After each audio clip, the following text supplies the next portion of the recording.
malam hari Jumat jam 1 itu anginnya terlalu gede jadi menumbangkan pohon pete itu. Pohon pete kan besarnya medelnya itu 1,5 meter.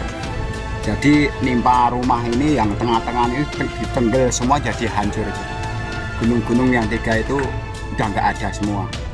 Jadi pohon yang di atas itu naik kayak didorong gitu. Terus untuk kerugian ditaksir berapa Pak kira-kira Pak? Kerugian ditaksir 5 juta 50. 5 juta 500. 55 juta.